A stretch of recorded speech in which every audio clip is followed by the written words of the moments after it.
O Frente a Frente está de regresso para comentar a atualidade política da semana, uma tarefa que cabe desta vez a Ricardo Neves Sousa, do PSD, e Gonçalo Amaral, do PS. Devido a compromissos profissionais, hoje não podemos contar com a participação de Daniel Lucas, do PG, Nossos Cidadãos. Mas vamos aos factos. Carlos Chaves Monteiro foi acusado do exercício indevido de advocacia numa altura em que se encontrava com a inscrição suspensa na Ordem dos Advogados. Isto enquanto recebia, alegadamente, o subsídio de desemprego. O caso foi divulgado na semana passada, numa altura em que o nome de Chaves Monteiro é apontado como provável futuro diretor da Segurança Social. Ficam duas perguntas, Ricardo Neves Sousa. A quem interessa esta polémica e quem tem medo de Carlos Chaves Monteiro? Bom dia a todos os presentes, cumprimento também os nossos ouvintes. Bom, relativamente a essa questão, eu julgo que Carlos Chaves Monteiro não mete medo a ninguém, nem ninguém tem que ter medo de Carlos Chaves Monteiro. E parece-me até que esta polémica que agora se centra à volta dele é um não assunto.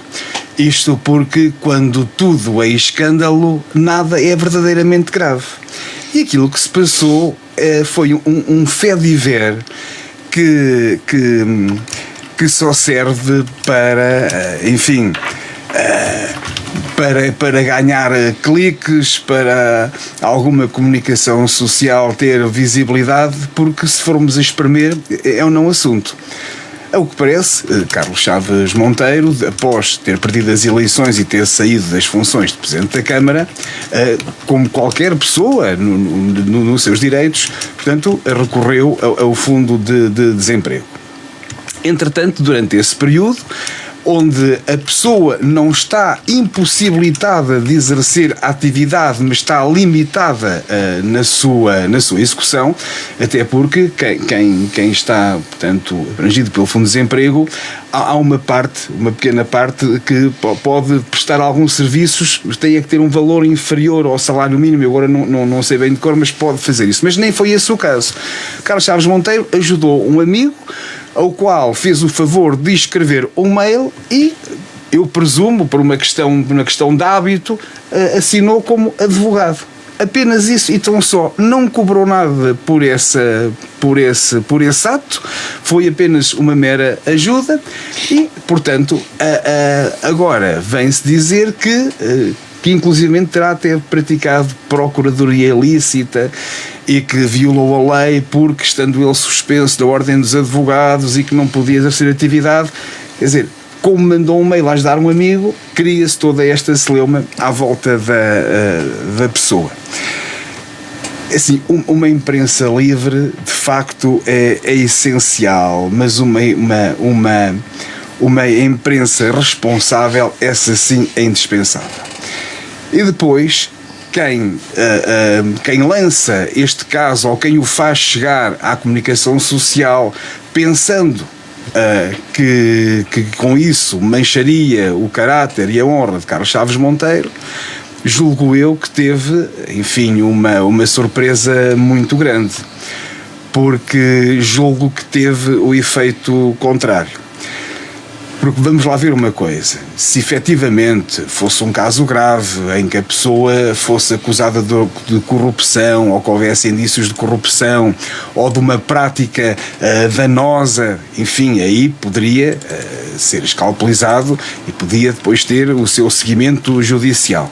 Mas neste caso apenas foi alguém que manda um mail para ajudar um amigo em que por distração assina como advogado. Portanto, o grande crime cometido foi este. Bom, quer dizer, se nós chegamos a este nível de pormenor, qualquer dia uma pessoa até tem medo de espirrar e não pôr a mão à frente porque, sei lá, pode ser condenada à forca. Exatamente.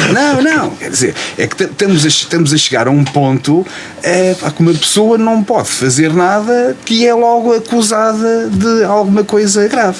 Mas há aqui a coincidência desta notícia ter sido, como se diz na gíria, plantada no momento em que Chaves Monteiro é apontado para assumir a direção da Segurança Social. Assim, tanto quando sei, portanto, este caso tem 3 ou 4 anos. E só agora que se começou a veicular que, eventualmente, Carlos Chaves Monteiro pode ser o próximo Presidente da Segurança Social da Guarda, é que este não assunto veio a lume, quer dizer, uma tentativa, eu digo até um pouco pueril, de tentar manchar a honra e a dignidade de Carlos Chaves Monteiro.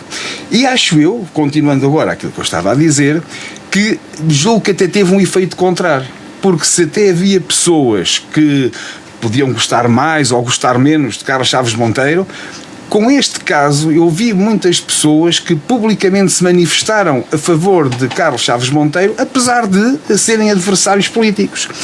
E por isto leva-me a crer que se alguém pensou que com este ato travaria a eventual ida de Carlos Chaves Monteiro para a Segurança Social, eu julgo que a coisa lhe correu mal e que só veio reforçar de algum modo o caráter e a opinião que as pessoas tinham de Carlos Chaves Monteiro como sendo uma pessoa séria e idónea.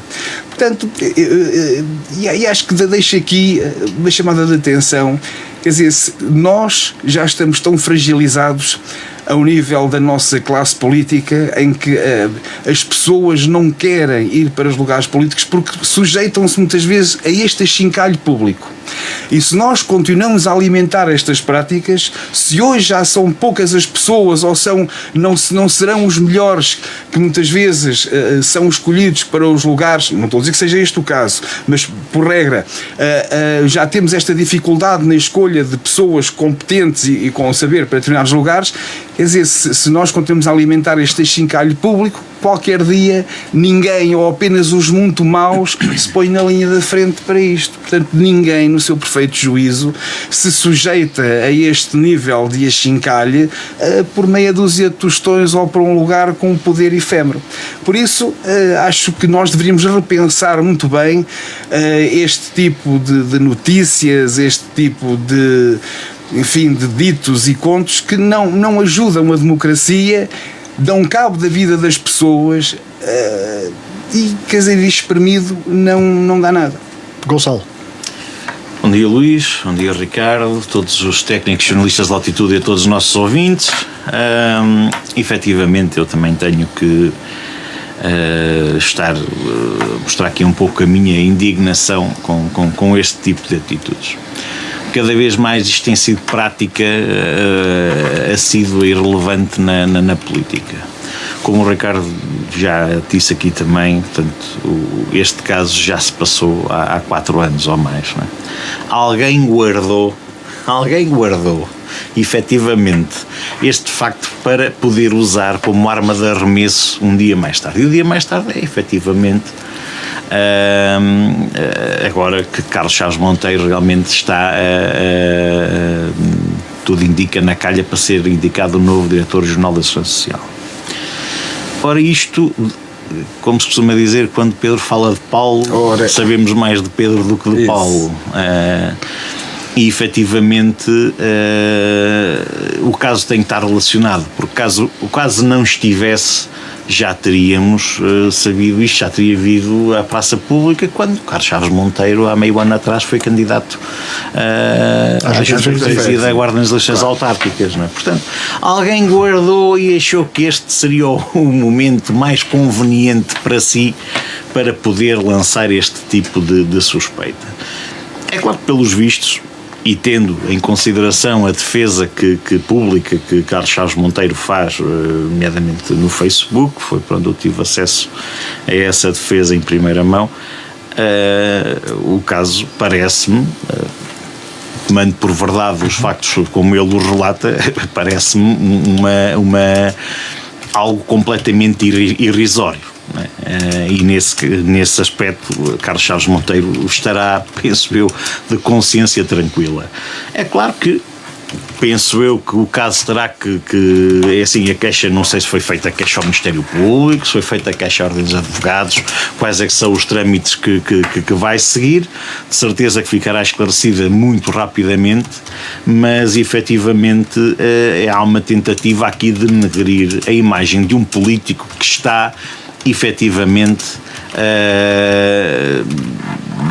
prestes a tomar posse como um dirigente distrital, e isto tem uma importância ainda portanto, é ainda mais importante, uma vez que cada vez mais estas direções distritais, estas delegações distritais e locais têm sido extintas pelos diversos governos que temos tido nos últimos anos. E quando nós olhávamos para a Guarda há 20 ou 30 anos atrás e tínhamos diversos diretores, e na altura realmente eram distritais, embora este anacronismo dos distritos, eu sou realmente muito crítico em relação a isso, mas pronto, efetivamente era o que havia.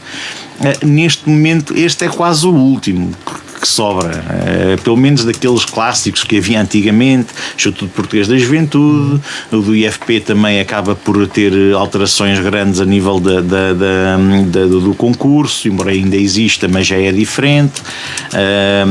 O Centro Social, havia a área escolar, a DREC, né? havia diversos. Região de Saúde. Região de Saúde, exato. Havia diversos organismos que tinham delegações distritais. Desconcentrados, mas desconcentrados no distrito. O que agora temos é desconcentrados a nível da região centro. Portanto, aquela regionalização encapotada que já tantas vezes referimos aqui.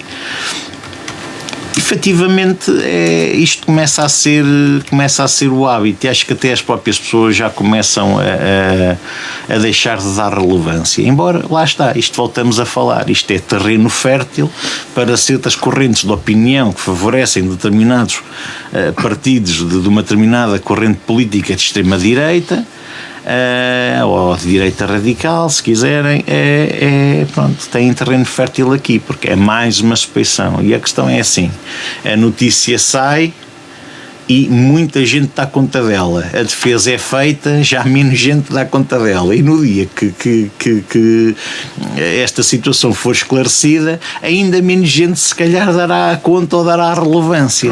Portanto, ou seja, a suspeição acaba sempre por ter um impacto muito mais profundo na sociedade do que o aclaramento da realidade.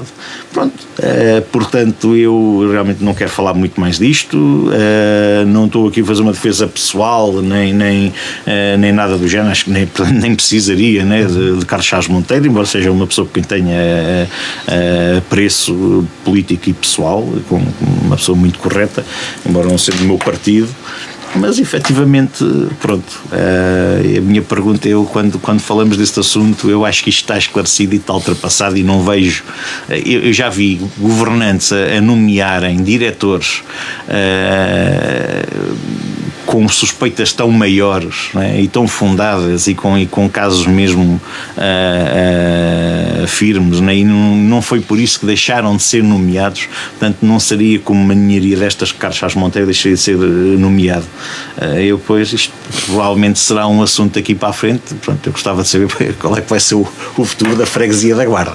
Exato. Mas, efetivamente, sobre isto, acho que nem a defesa está feita e isto será esclarecido em breve, assim penso eu. Portanto. Até porque, só dizer aqui uma coisa: ganhar cliques ou ganhar visualizações à custa do exagero, isso até pode sair caro à confiança pública, porque quando se noticia todo e qualquer caso, as pessoas chegam a um certo ponto que há uma banalização tão grande dos assuntos, que depois, quando existe um caso que verdadeiramente é grave, as pessoas se calhar já nem ligam muito. E por isso é preciso ter um certo cuidado quando se publicam este tipo de acusações.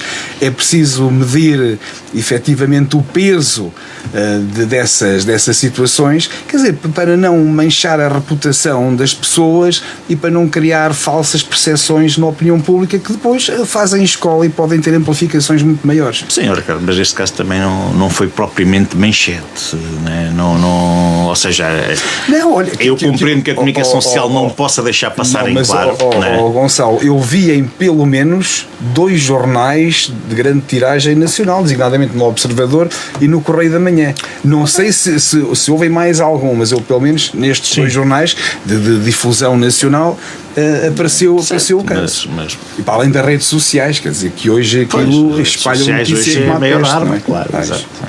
Ora, estamos em 2026, o plano de revitalização do Parque Natural da Serra da Estrela foi criado em 2024, na sequência do grande incêndio que afetou a região em agosto de 2022, o problema é que este plano continua sem dinheiro, ou seja, sem eficácia, sem concretizações no território, num território que supostamente deveria ter ajudado a revitalizar, como o próprio nome diz.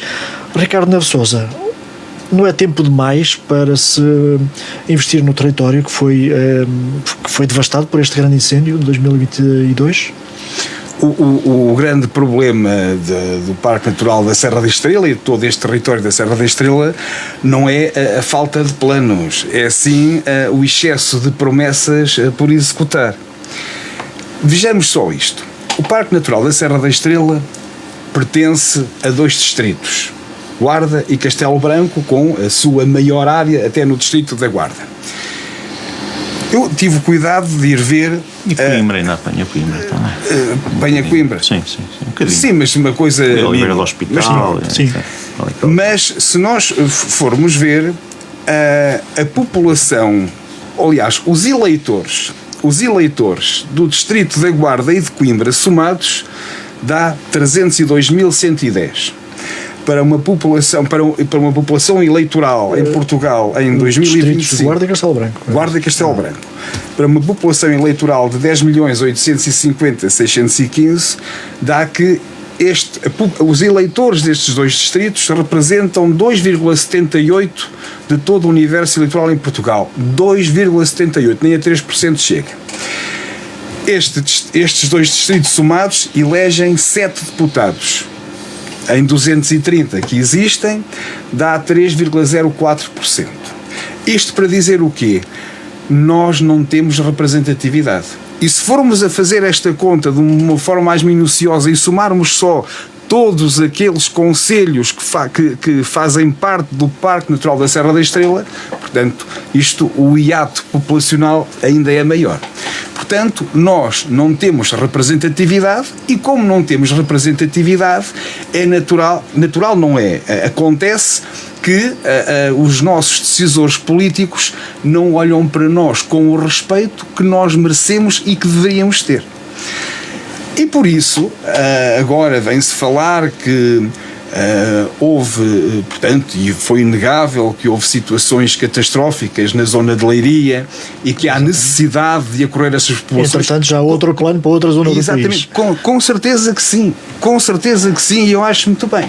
Agora, não podemos ajudar umas pessoas à custa do sacrifício de outras, porque em 2022, quando houve os grandes incêndios na Serra da Estrela, muitas populações, territórios, empresas, instituições foram usadas e que ainda hoje estão à espera de fundos para se poder reerguer. E agora aconteceu em Leiria. Quer dizer, daqui a amanhã, se acontecer um episódio desta natureza noutra parte do país, também deslocalizamos as verbas de Leiria, quer dizer, e andamos assim sucessivamente a empurrar com a barriga e as populações a sofrer, enfim, esta falta de atenção por parte dos nossos decisores. Agora, importa também dizer uma coisa. Nós, aqui nesta região, temos que nos levantar, independentemente da preferência ou do gosto partidário que cada um tenha. Isto é uma questão de cidadania, é uma questão de solidariedade para com pessoas que vivem em territórios que já por si só são desfavorecidos e ainda mais desfavorecidos se tornam pelo facto de ter havido uma catástrofe que os debilitou ainda mais. E era desejável que todos, independentemente do partido, nos uníssemos na reivindicação e na defesa de verbas para esta zona que precisa desses fundos como de pão para a boca para se poder reerguer e para se poder dinamizar.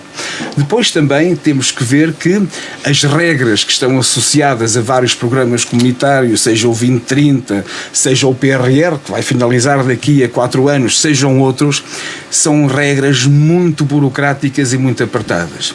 E isso muitas vezes limita a celeridade com que os processos devem andar para serem eficazes. Porque muitas vezes sucede que quando existe a aprovação ou o desbloqueio administrativo das verbas, ou já não são pertinentes, ou as pessoas já tiveram que ir por outra via porque não podem ficar indefinidamente à espera de uma decisão. E esses processos são burocráticos e são complicados e são uma entropia gravíssima no sistema que contribui para que estes territórios fiquem ainda mais distanciados da dinâmica do litoral. Por isso, eu julgo que rapidamente tem que haver uma intervenção do Estado neste território, tem que haver uma atribuição de verbas, tanto quanto eu sei, neste Orçamento de Estado nem está lá nada. Não há verbas. Não há verbas. Pronto, a ideia que eu tenho é que muitas dessas verbas não aparecem de uma forma explícita, mas aparecem em vários programas de candidaturas, pronto, em que os territórios podem concorrer. Mas julgo que essa não é a solução mais acertada.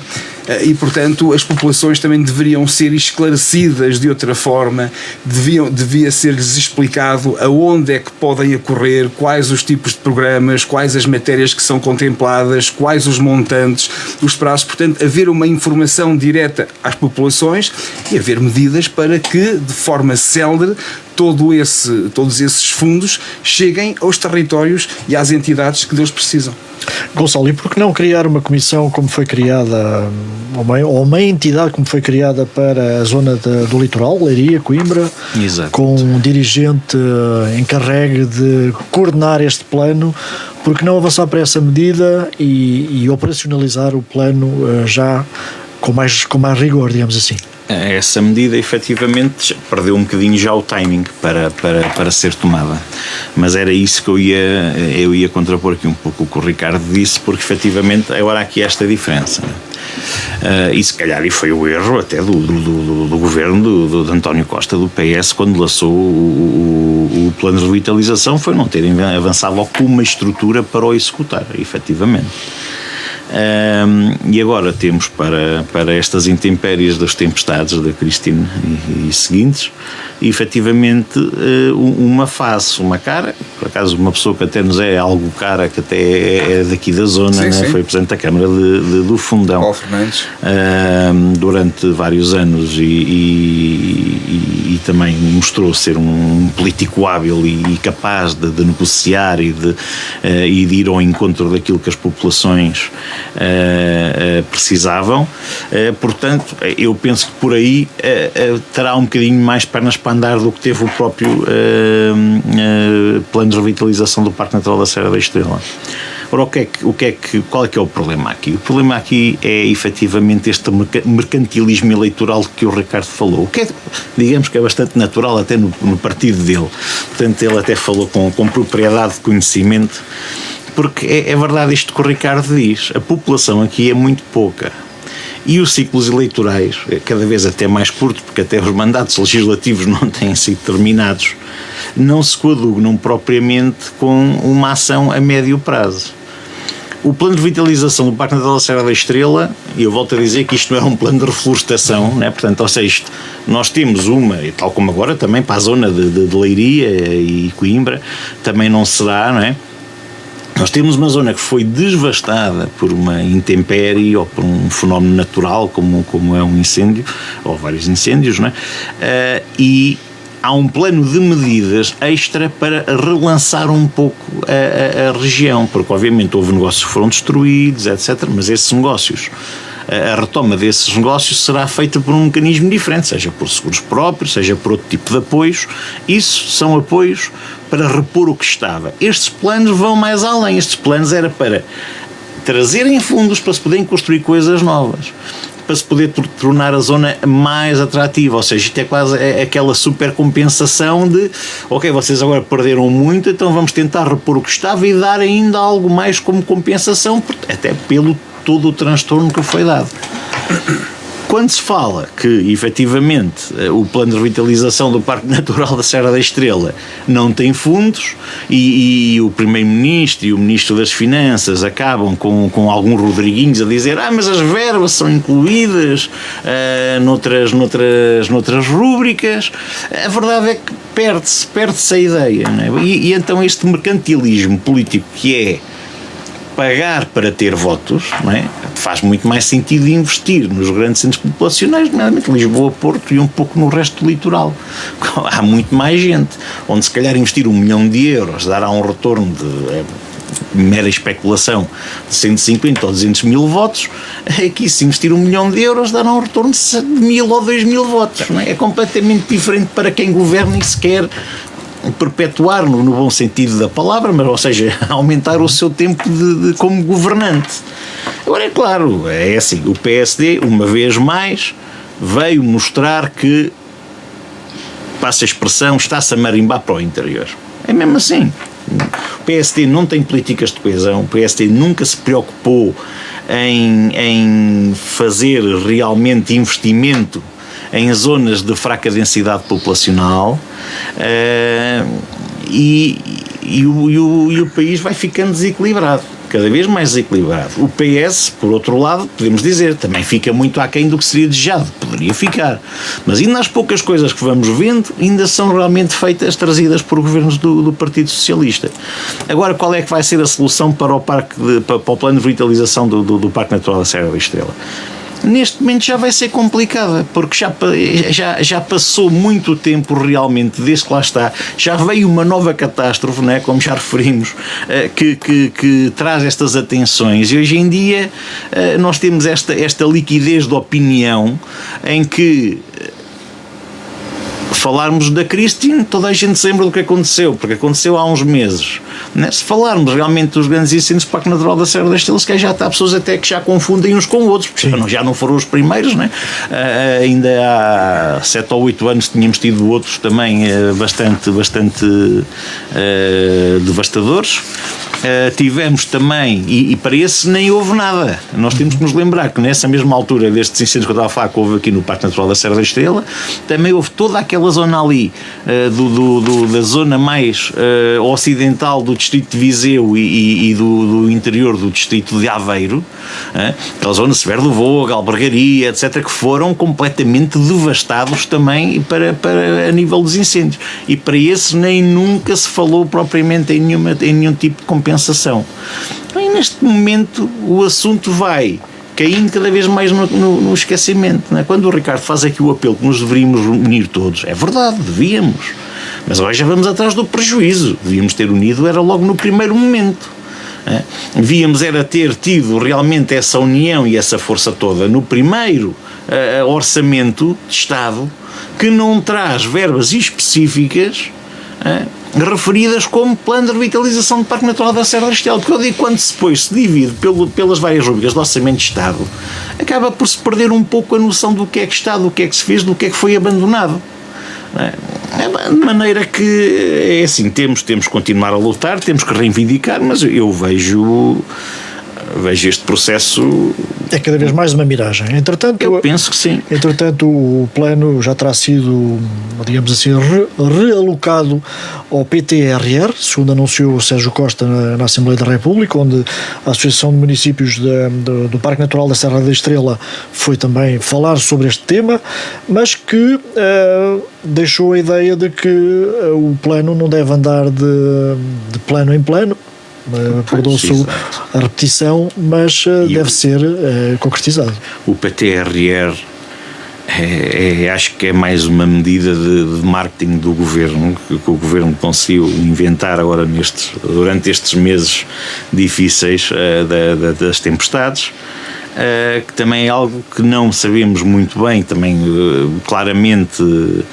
Ou seja, traz verbas de um lado, puxa do outro, conta qual é que é o financiamento, quais é que são realmente o tipo de investimentos que podem ser feitos e onde, etc. Pronto, ok, até acredito que possa avançar e que possa vir a ser lançado e operacionalizado. No entanto, e aqui também com o Jornal Interior esta semana noticia muito bem, se nós olharmos para o PRR, né, para o pai, pelo menos, da ideia do PTRR, vemos que estamos com a poucos meses do término do prazo, estamos apenas com 1/3 da execução do contratado, é que nem sequer é do aprovado, penso que é do contratado. Até eu fiz até algumas contas, até tenho ali, mas, ou seja, é realmente algo tem que ser repensado neste tipo de planos, porque nós temos aqui, por exemplo, para o Conselho da Guarda, 1921 projetos aprovados, contratados 1876, uma boa percentagem. Quase tudo contratado, exatamente. Sim, quase tudo, e há conselhos que têm tudo contratado até, pronto. Portanto, houve uma grande percentagem de contratualização, mas depois isso só não se consegue.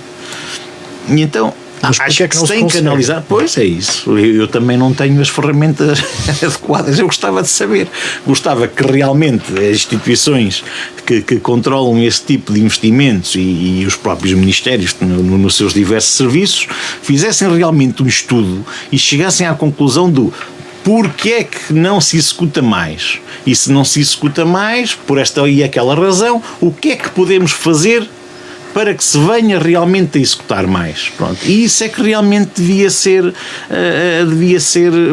uma boa linha de ação, porque realmente às vezes entre burocracias, entre a inflação, entre a aprovação de um projeto e a concretização do mesmo, os preços, nomeadamente estamos a falar de construção, etc., já aumentaram quase 20%, etc., é complicado às vezes concretizar aquilo que era uma boa ideia, que como tal foi aprovada. Agora, essa é que devia ser realmente o foco dos nossos governantes, porque eu pergunto-me quem é que vai ficar em vergonha se em agosto nós não tivermos, eu acho que vai haver, né? Há sempre prorrogações de prazos, etc. Vai haver. E enquanto houver realmente obras a decorrer e com a intenção mesmo de que elas vão ser feitas, isto vai continuar a acontecer. Mas se tivermos que devolver 1 milhão de euros que seja, eu queria saber de quem é que vai ser a vergonha, que a vergonha vai ser do Estado, não vai ser das instituições, muitas delas instituições sem fins lucrativos, né, que concorreram aos projetos e não se conseguiram executar. O Estado português é que vai ter que meter a corda ao pescoço e apresentar-se em Bruxelas e dizer assim: meus senhores, falhámos, aqui estou, né, tal como Egas Muniz, aqui estou eu à vossa mercê, né? Pronto, o problema é esse, penso eu, é que realmente entre este tipo de fundos europeus excepcionais que têm um prazo para serem executados e para serem aproveitados, não é? E quando não se consegue é porque se calhar o Estado, que deveria ser o primeiro interessado em que isto avançasse, porque isto realmente tem um peso na economia bastante grande, não está a fazer se calhar tudo o que estaria ao seu alcance. Eu só queria dizer aqui ao Gonçalo e dizer-te olhos nos olhos que tu muitas vezes tens a memória curta, e quando acusaste aí de uma forma profundamente injusta que o PSD não olha para o interior, eu só queria relembrar-te que o Partido Socialista, quando dos governos de António Costa, criou até, vejam bem, uma coisa chamada Observatório do Interior, que até estava sediada aqui em Castelo Branco. Certo. E o que é que fez esse observatório? Nada. Portanto, criou-se uma estrutura. E isso ali para o PSD.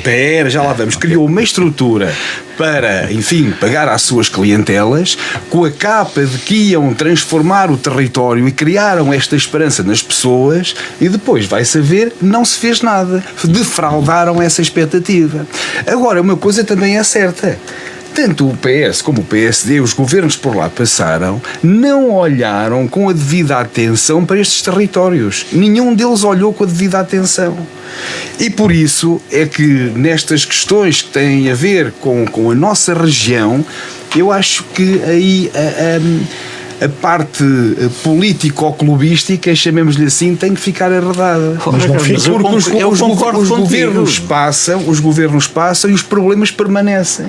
E por isso é que nós temos que reivindicar em uníssono, junto de todas as forças que podem de algum modo operar neste território, para que de uma vez por todas olhem com importância para isto. Porque Portugal, se nós compararmos com outros países da Europa, é um país profundamente desequilibrado. Há outros que também o são, mas os países desenvolvidos são mais... existe uma hegemonia maior em termos do território e da distribuição populacional. Nós aqui somos profundamente desequilibrados e depois somos lentos a decidir. Reparem só nisto. E a executar ainda mais. O novo aeroporto. Andamos nesta história há 50 anos. Diga-me qual é que é o país da Europa civilizado ou do mundo civilizado que demora 50 anos para decidir a porcaria de uma localização. Eu acho que já acabou essa história. Não, agora felizmente, olha, graças ao governo do PSD, essa história já acabou. Ricardo, não, mas espera, é que nós Ricardo, aqui o governo PSD fez apenas uma coisa. Entrou para o governo e passado 2 semanas foi consultar a comissão independente que o PS tinha criado e que tinha agendado uma decisão, uma tomada de decisão para aquele dia, e por uma questão eleitoral. Se as eleições tivessem sido 2 semanas depois, ainda tinha sido o PS a anunciar qual é que era a localização do aeroporto.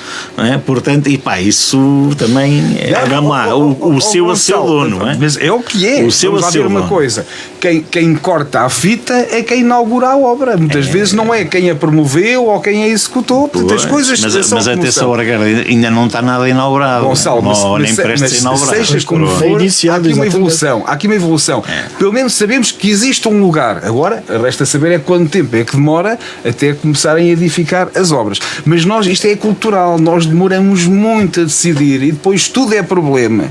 Ou é porque é o passarinho que lá está, ou é a flor, ou são as populações, ou é o barulho. Quer dizer, mas há sempre, ou são os interesses, pronto.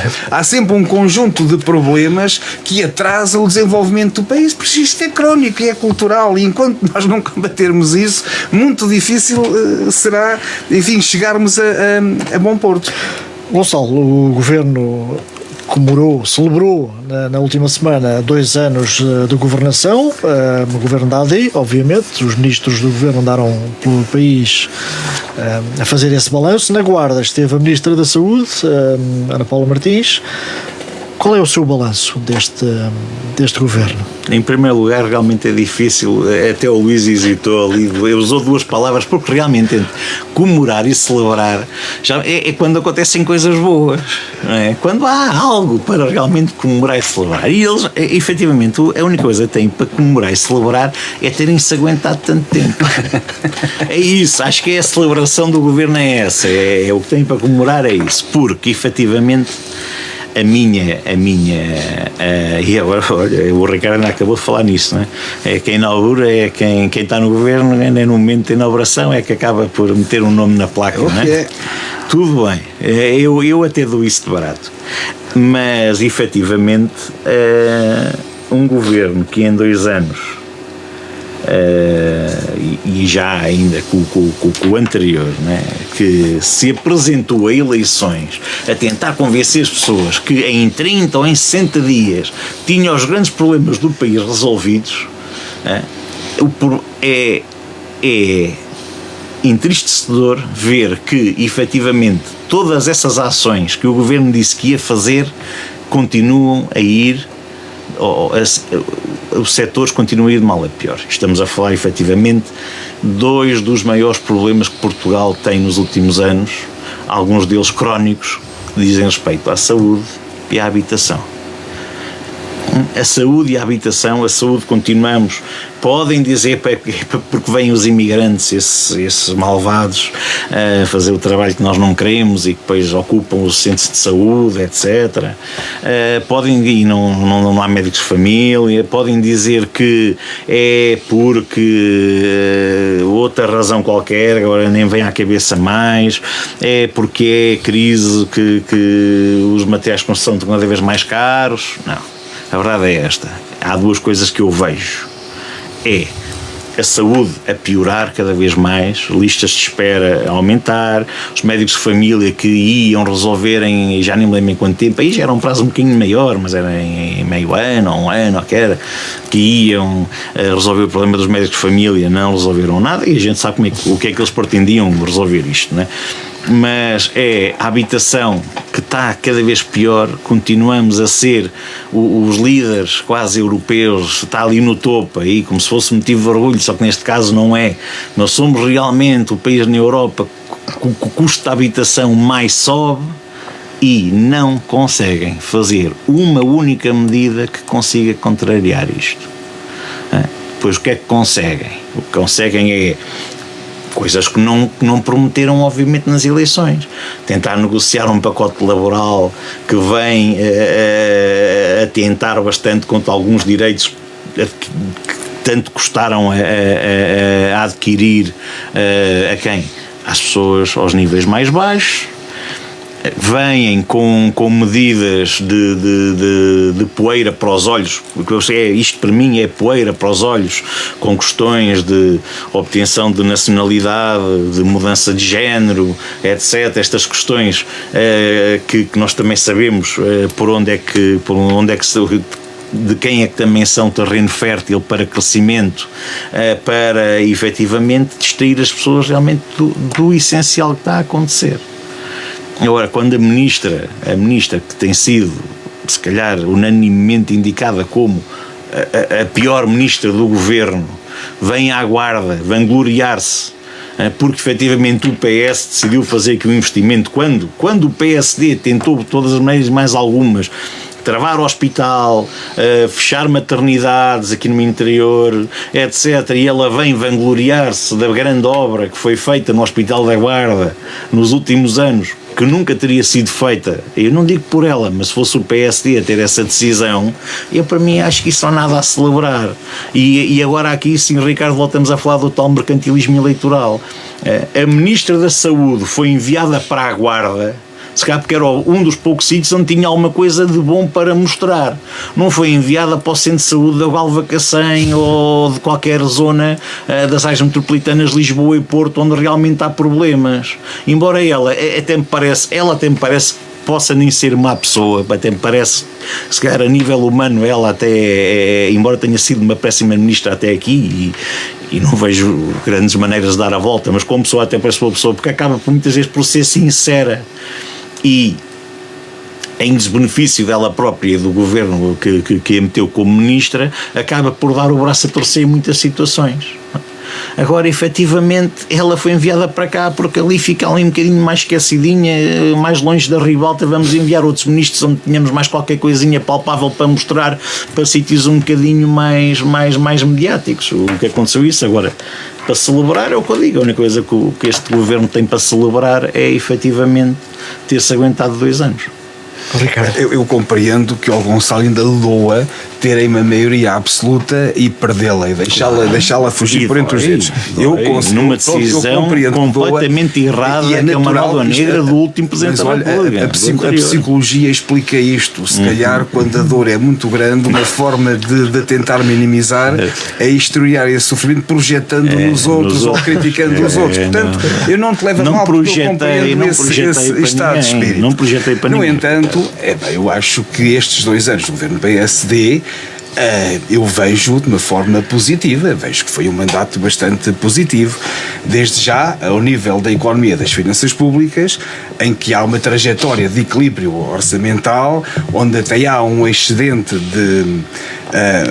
algum excedente e redução da dívida pública. Nós neste momento a dívida pública está em 90% do PIB, nunca na tendência do que já vinha a ser nos últimos anos, desde 2013 ou 2010 para cá, nunca tinha estado nestes níveis. Não, depois também outra coisa que tu não falaste, e olha, isso também te diz respeito, tem a ver com a fiscalidade.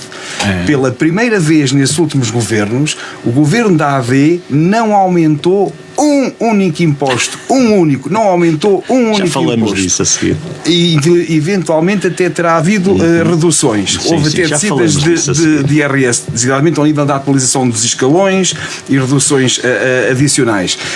Implementou o IRS jovem para famílias e jovens até aos 35 anos, aplicável por 10 anos. Jovens a jubilar-se todos os dias pelo aumento da sua qualidade de vida graças ao IRS jovem. Foi um governo que promoveu a competitividade através da redução do IRC. Sim, aquela que o PS votou contra. Que o PS prefere carregar as empresas com impostos para não serem competitivas. Quem é que são as empresas que beneficiaram com isso? Desde sempre. Combustíveis, grande retalho, banca. Gonçalo, são as empresas que dão emprego, que dão muito emprego. Dão muito emprego. Pois, a gente sabe que emprego é que é. Bom, mais coisas. Rendimentos do trabalho. Governo do PSD aumentou o salário mínimo e prevê-se que até 2028 aumente para 1.070 euros. Ainda fica um bocadinho aquém daquilo que o PS estava a aumentar, não é? Muito aquém. Nem vamos por aí. Vamos. Reduziu portanto, de impostos os prémios de competitividade e de produtividade das empresas.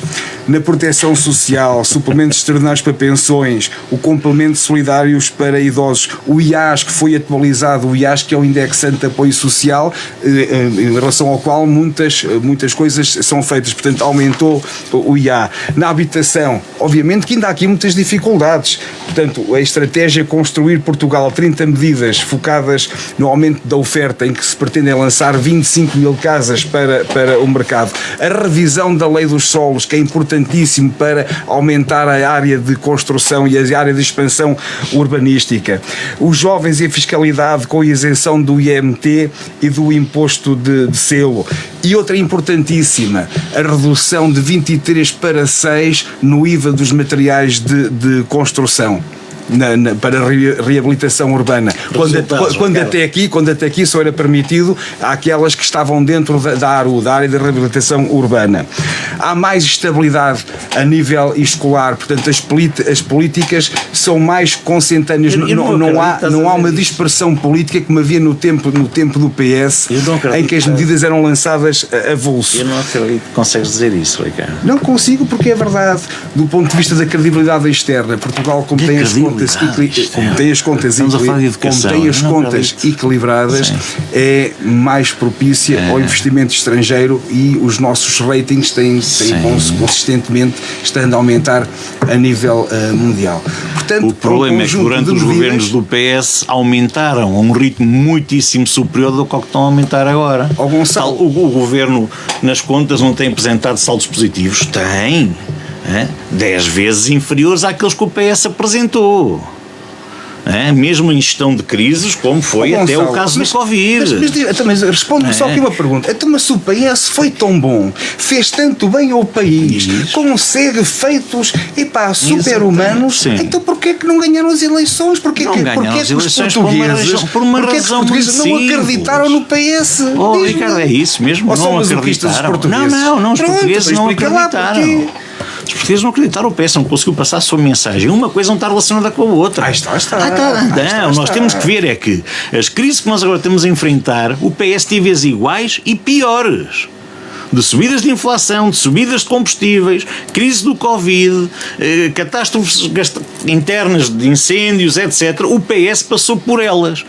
E nessas dificuldades parece que arranjava quase uma oportunidade, porque acabava sempre por subir mais. Este ano, por causa da Christine, já vem o Ministro das Finanças muito pesaroso a dizer: se calhar não vamos conseguir cumprir a meta orçamental.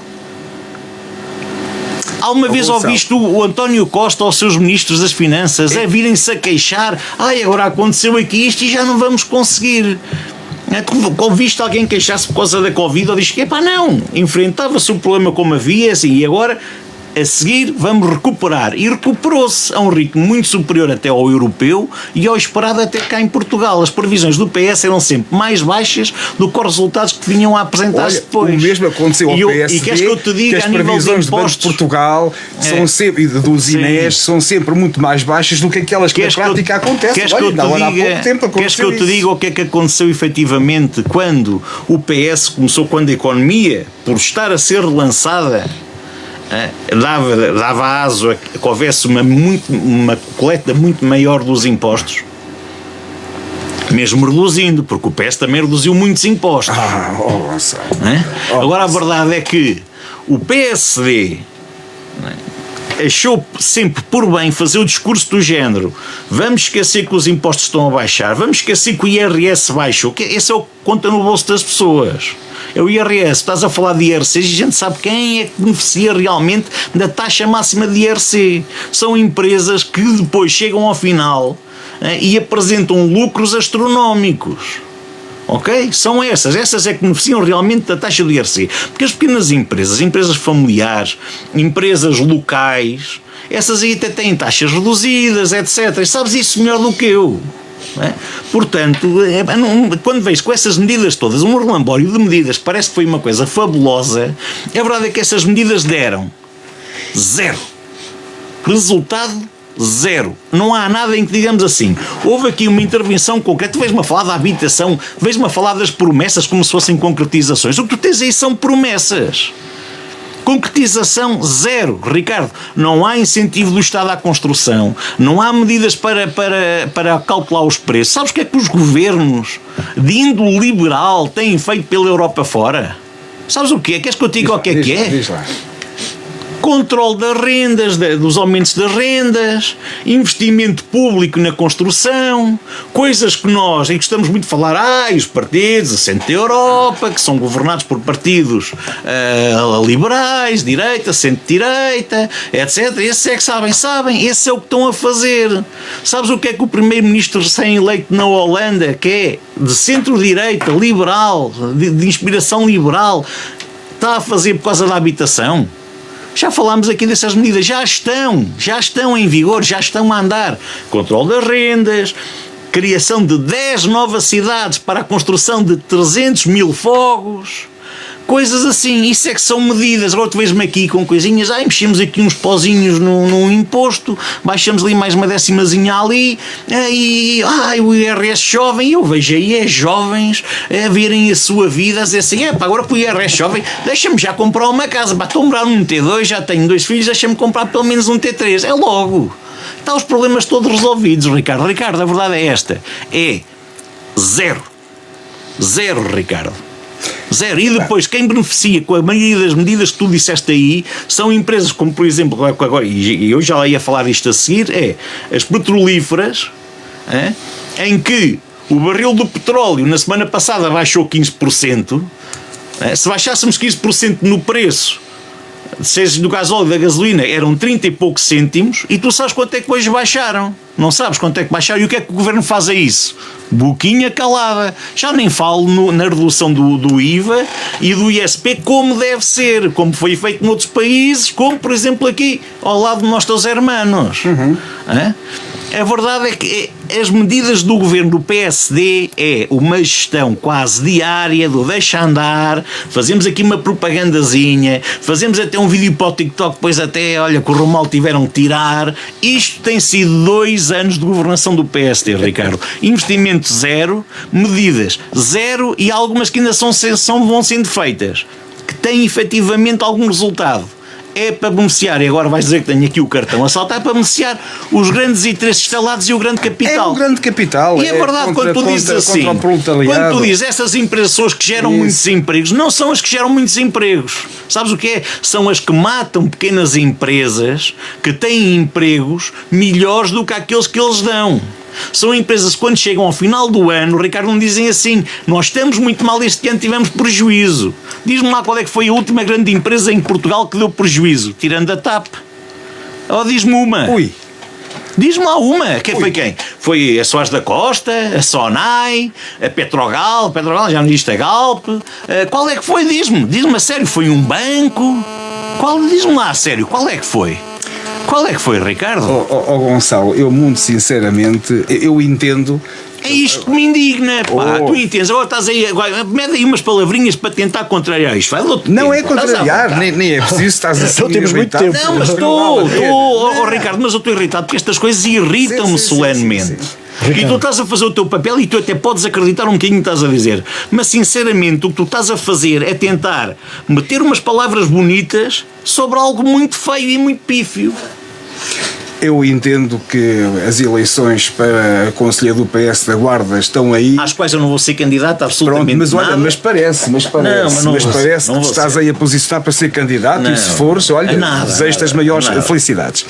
Agora, é assim, aquilo que nós temos visto é que o socialismo não funciona, Gonçalo. Essa socialismo, Gonçalo, agora vens com essa do socialismo. Com isso, deixa-me explicar. Por favor, do socialismo. Gonçalo, tu sabes bem que o Partido Socialista Gonçalo, não é um partido do socialismo. Tu próprio dizes que o Mário Soares meteu o socialismo na gaveta. O marxismo. Não, o socialismo. O socialismo. Não, o marxismo. Gonçalo, tu sabes bem que o PS em Portugal é o verdadeiro Partido Social Democrata. E basta ver até os grupos europeus em que ambos os partidos estão inseridos. O PS está inserido nos sociais e democratas. O PSD, dito social-democrata, está inserido nos populares. Gonçalo. Ok, é uma questão de nomenclatura. Sim, o que distingue verdadeiramente o PSD conservador ou popular, como tu queiras chamar, do PS socialista ou social-democrata na tua linguagem, é a seguinte: enquanto que estes partidos de direita tentam aliviar a carga fiscal para dar mais competitividade à economia, o Partido Socialista e tudo o que está à sua esquerda é carregar pesadamente nos impostos, sabes para quê? Para terem o pé em cima das pessoas, para alimentar as suas próprias clientelas. Esses são partidos que sobrevivem à custa da miséria. À custa da miséria, porque quanto maior for a miséria, maior é a votação neste tipo de partidos. Já falámos das empresas em que falámos à custa da miséria. A questão ideológica é uma questão muito simples. É a questão entre dar liberdade às pessoas, liberdade de ação, liberdade de mercado, liberdade de transferências, ou termos o peso do Estado a cavalgar em cima do bolso das pessoas, porque reparem, o Estado não tem dinheiro. Em nenhum país do mundo o Estado tem dinheiro. O dinheiro que os Estados têm é o dinheiro dos impostos dos cidadãos. E quanto maior for o peso do Estado em cima dos cidadãos, maior é o dinheiro e os fundos que o Estado arrecada. E portanto a sociedade socialista, que querem restringir a liberdade económica e a liberdade das pessoas, é que carregam pesadamente as pessoas, as famílias, as empresas com impostos para poder alimentar a sua máquina de clientela. E é isso que se tem visto em Portugal. Sabes porquê? O que se tem visto em Portugal é que porque países como, por exemplo, a Holanda e a Irlanda, em que desceram pesadamente a tributação sobre as empresas, são dos países mais desenvolvidos e competitivos, porque muitas empresas mundiais deslocalizaram as suas sedes europeias para esses países. Mas isso foi uma medida, e não são os países socialistas, completamente são países diferente daquelas que o PSD diz que faz. Mas o PSD, então, se tiver coragem, que faça isso e diz assim: vamos reduzir o IRC para metade. Com certeza. Não é 1 ou 2%. Mas é que eu subscrevo. E o IRS continua igual. E eu subscrevo já. Porque foi o que fizeram, como tu dizes, na Irlanda. E na Holanda terão feito até há mais tempo. Mas na Irlanda foi. E nós sabemos o que é que aconteceu na Irlanda. A Irlanda estava numa situação parecida com Portugal. Como nós, era dos fez uma medida. Tomou uma medida extraordinária, mas forte, firme, e eu também os louvo por isso. Até pode dizer que é uma medida de direita. Para mim, a direita e a esquerda é o que for. A verdade é que eles realmente, com isso, conseguiram relançar a economia deles. E o PSD, em Portugal, está a conseguir relançar absolutamente nada. Porque aquilo que era o que o PSD acusava ao PS, que era o brutal aumento de impostos, que era a coleta dos impostos, que apenas se verificava porque a economia estava florescente e estava a subir, e quanto mais economia há, mais IVA é pago, mais IRC é pago, etc. Que é exatamente o mesmo que agora está a acontecer, só que agora o PSD já não usa essa expressão. Agora, para ouvirmos falar em coleta de impostos, já é assim uma coisinha mínima. Agora fazem aqui transvestem aqui umas medidas, já lá vamos, de impostos para irem buscar um dinheirinho por ali. E podemos baixar aqui uma décimazinha no IRC, mas já vamos ao último imposto que o PSD lançou. Eu já vou falar dele a seguir. Muito bem. Será no acontecimento da semana? No acontecimento da semana. Muito bem. Então, Ricardo, começamos pelo Ricardo, acontecimentos da semana. Acontecimentos da semana. Eu trago aqui 3 acontecimentos felizes. O primeiro deles tem a ver com a vitória do Peter Magyar na Hungria. Eu tive a felicidade de lá estar estes últimos dias e na sexta-feira de manhã, curiosamente, encontrei um português que está lá há 5 anos e que é dono de um restaurante. E dizia-me ele assim: aqui em Budapeste 80% das pessoas são a favor do TISA. O TISA que é o equivalente à AD, que era a coligação que suportava o vencedor, o Peter Magyar. Portanto, em Budapeste 80% das pessoas eram a favor do TISA. Mas no resto da Hungria, designadamente nas zonas rurais, o Fidesz, o partido de Viktor Orbán, está muito bem implementado. Por isso nós aqui as coisas estão muito taco-a-taco. Curiosamente, eu fiquei, portanto, numa transversal da Avenida Andrássy, que é a principal avenida de Budapeste, é o equivalente à nossa Avenida da Liberdade. E na sexta-feira à noite houve um concerto digamos que no Marquês. E eu estou a sair de um restaurante que é na outra ponta da avenida e começo a ver grupos de jovens 2 e 3. O que é que eu pensei? Bem, hoje é sexta-feira, deve haver para aí alguma discoteca, alguns bares, esta malta vai toda para lá. E à medida que ia subindo a avenida, era uma quantidade absurda de jovens que eu não estava a perceber aquilo. Então iam lá 2 raparigas e eu interpelei-as. E elas disseram-me que tinham vindo de um comício do Peter Margiar e que queriam que houvesse mudança na Hungria, que estavam fartas do Orbán, que era amigo dos chineses e do Putin, e que se queriam aproximar mais da União Europeia, e que por causa disso muitos fundos tinham sido bloqueados para a Hungria e que eles estavam a sofrer. E portanto nesse dia à noite eu senti verdadeiramente que se calhar que era possível mudar-se o regime na Hungria, como efetivamente de uma forma feliz aconteceu ontem. E isto é um sinal importante e que dá alguma esperança para os líderes europeus. Para já, aquele país que estava sempre ali a bloquear as coisas, presumivelmente irá deixar de o estar, não será de um dia para o outro, mas tendencialmente e progressivamente irá deixar de estar. E depois isto é uma pesada derrota para Putin, mas também para Vance e para Trump, porque lembrem-se que nessa mesma sexta-feira, noutra zona, no Budapest Arena, esteve lá o J.D. Vance a apoiar o Orbán, inclusive sacou do seu telemóvel para dar uma mensagem do Trump. Quer dizer, isto é uma pesada chapada com força na cara destes políticos que eu abomino e que estão a dar cabo têm-nas perdido todas, em que se envolvem, têm-nas perdido. Exatamente, ainda mesmo bem. Mesmo internamente. Portanto, eu acho que isto dá um sinal de esperança para a Europa e para todos os europeus. Depois também enaltecer aqui a missão Artemis II, que no sábado de madrugada que aterrou ao largo de São Francisco. É um momento histórico para a humanidade. Nunca o ser humano tinha chegado tão longe. E portanto eu acho que se deve apostar mais neste tipo de iniciativas de desenvolvimento tecnológico, de avanço, e menos em questões de conflito. E portanto a humanidade deve olhar para isto como um farol de esperança e promover este tipo de iniciativas. E por último também a dar os parabéns à seleção de sub-14 da Guarda de basquetebol, que no Algarve ganhou a Série B da festa do basquetebol em Albufeira e conquistou um lugar na Série A no próximo ano. Isto para mim tem uma dupla particularidade. É o facto de eu gostar de basquete e ver que jovens da minha terra conseguem alcançar estes feitos, mas também porque quando era da idade deles, nesta idade, joguei aqui num clube da Guarda e lembro-me que um dia jogámos contra o Ovarense. E não é que nós jogássemos mal, os outros é que jogavam muito bem. E o resultado foi 208-14 a favor deles. 208? Foi. Eu não vou dizer qual foi o clube, mas eu fiz parte dessa equipa e, portanto, eu acho que isto agora sabe um bocadinho a Rivendes por aquilo que eu passei quando era de idade destes jovens, a quem eu dou desde já os parabéns. Gonçalo? Eu também quero me associar a estes parabéns que o Ricardo deu, aliás, às 4 seleções que a Associação Basquetebol da Guarda apresentou. Todas elas se bateram da melhor maneira, independentemente dos resultados que tiveram. Há sempre coisas positivas, e eu sei porque a minha filha, a mais velha, também participou, e sei que efetivamente é uma atividade, portanto, não é por acaso que se chama a Festa do Basquetebol, portanto podia ter outro nome qualquer, é um torneio nacional para seleções distritais jovens, ou seja, que é o topo da competitividade nacional, mas eu sei que acima de tudo é um grande ambiente de convívio, de confraternização, e no seio da Associação Basquetebol da Guarda vou aqui referir uma coisa que eu acho que é muito importante.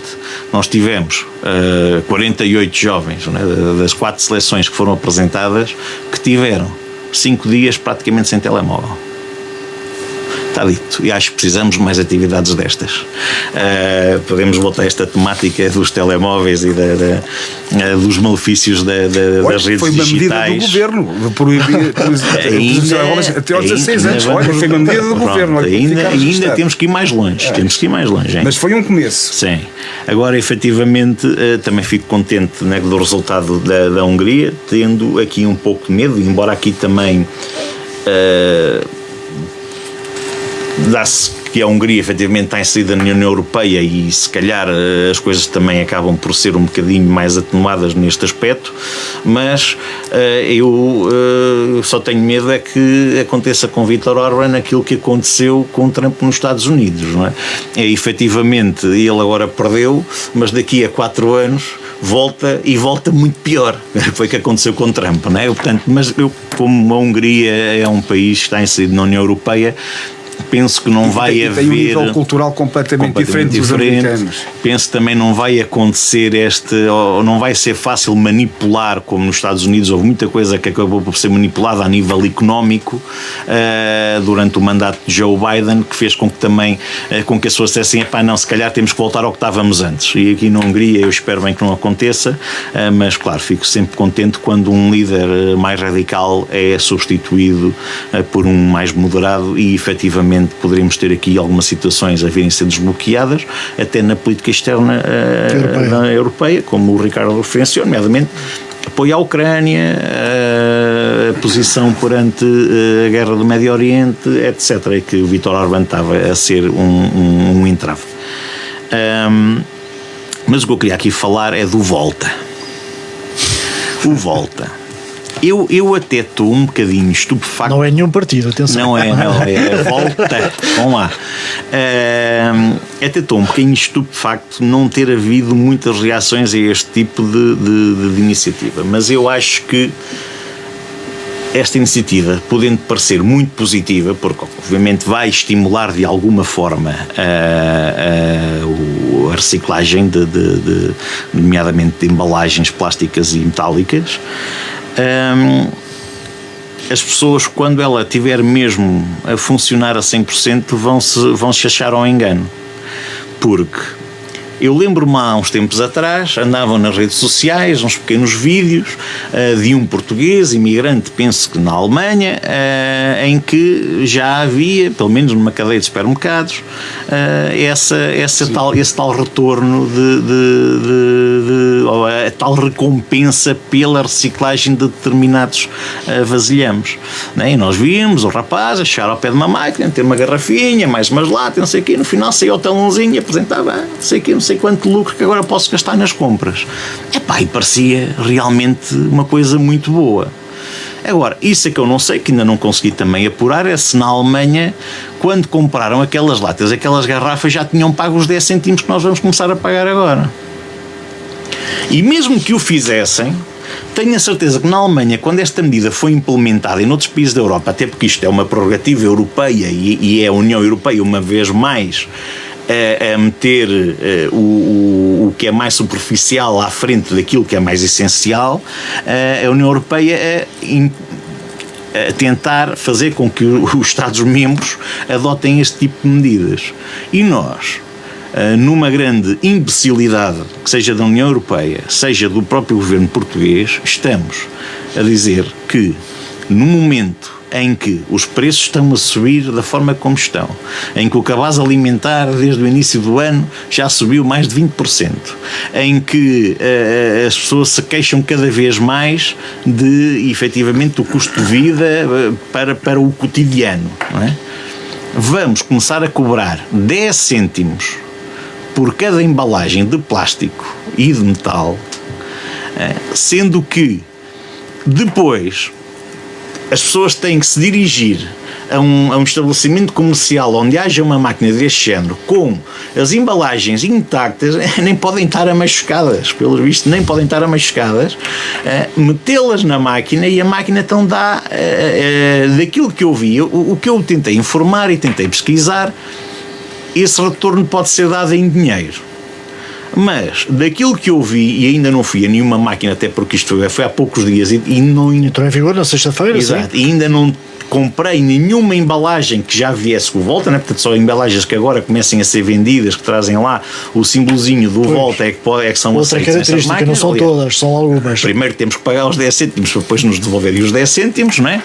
Ou seja, como ainda não tenho embalagem dessa, ainda não usei. Mas, da reportagem que eu vi na TV... era numa cadeia de supermercados em que a pessoa estava, isto tem que ficar, agora pegamos aqui nesta garrafinha, então temos cá, a garrafa tem que estar assim, em boas condições, ou seja, ainda assim, temos que ser fiéis depositários do nosso lixo reciclável, mas não deixa de ser lixo, né? E temos que levar em condições, né? Até a tampinha da garrafa tem que lá ir, pronto, acho bem, né? Pronto, mas tem que ir a tampinha da garrafa e tudo, metemos aqui dentro, a máquina vai avaliar se está em condições de devolver e então devolve. E as 3 opções de devolução era em vale de compras para aquele estabelecimento em cima, comercial, em cartão, e outra qualquer, já nem me lembro, a doar a uma instituição de solidariedade, ou nada, eu não vi lá devolução nenhuma em dinheiro. Eu neste momento, se tivesse uma mercearia, ou um talho, ou um pequeno comércio de retalho aqui no meio da cidade, neste momento estava a pensar um pouco na minha vida, porque eu estava a cobrar os 10 cêntimos às pessoas e não tinha forma de elas irem ao meu estabelecimento, porque uma máquina daquelas, presumo eu, são nas grandes superfícies, à partida. Porque isto vai acontecer um pouco como aos ecopontos, é que nem sejam disponibilizadas de borla, a entidade competente, que é uma SDR, que eu não conhecia, portanto eu pensava que era a Sociedade de Ponto Verde, mas não, pelos vistos é uma SDR que terá sido criada para isto, portanto é o peso do Estado, o peso da máquina do Estado, né? Portanto esse 10 centimozinhos a gente já vai ver que salários e que prémios de produtividade com menos impostos vão pagar. Efetivamente vão metê-las onde houver mais gente, portanto não vai ser na mercearia do bairro que eles vão lá meter uma máquina. Se não é dado o valor em dinheiro, as pessoas não o podem voltar à mercearia do bairro a usar, mas de qualquer maneira já estão a ser obrigadas a ir às grandes superfícies comerciais, a ir lá, e já que lá estão para devolver, porque é que não compram logo ali? Porque depois até acaba por ser mais barato uma coisa ou outra e fazem ali as compras. Isto é uma medida. O tempo me dirá, posso estar completamente enganado, mas isto serve para, efetivamente, estarmos a dar mais 10 cêntimos por embalagem. Então nós estamos a ver, se compramos um six-pack de cervejas para fazer uma festa com os amigos, se não trouxemos as latinhas, 6 latinhas direitinhas, se os amigos não forem muito abusadores, perdemos 60 cêntimos, não é? E esses 60 cêntimos vão para a sociedade gestora. Pronto, vamos ver o que é que isto vai dar. Eu acho que o momento em que foi implementado é o pior momento possível, é uma imbecilidade, seja por obrigação da União Europeia, se tenha sido a iniciativa do Estado de avançar agora, até porque já podia estar planeado e não se prever esta situação excepcional, outra vez, dos preços galopantes. Mas eu não vejo, e depois vamos dizer às pessoas, continuamos a dizer às pessoas que é assim, mas têm que continuar a reciclar o resto do lixo, não têm com o ponto à porta, mas têm que continuar a reciclar, o resto do lixo que é reciclável, portanto, as embalagens de cartão para alimentos líquidos, agora a pergunta etc. que eu faço, nós aqui ainda é fácil, pronto, há aqui alguns supermercados mais ao perto da casa de cada um. Agora, alguém que vive aí numa aldeia, quer dizer, tem que andar a carregar com aquilo não sei quantos quilómetros dentro do carro. Mas vês tu com uma saca, né, com uma saca grande, com as latinhas e as garrafas cheias, né, dos nossos parentes das aldeias, para trazermos para a cidade, para irmos deitar e para recebermos outra vez o dinheiro que já pagámos borla. Se isto não é um imposto, Ricardo, eu não sei o que é que são impostos. E depois há outra questão, é que nós agora vamos ver no próximo Orçamento de Estado, de certeza, um decréscimo das verbas para a Sociedade de Ponto Verde. Porque a Sociedade de Ponto Verde agora, como é esta nova sociedade gestora a fazer o tratamento destes reciclados, a Sociedade de Ponto Verde, nós temos que ter uma ideia, às vezes há uma ideia errada das pessoas. A reciclagem não dá dinheiro, aliás dá dinheiro, mas não é por reciclarmos a matéria-prima, é mais barata do que o material reciclado.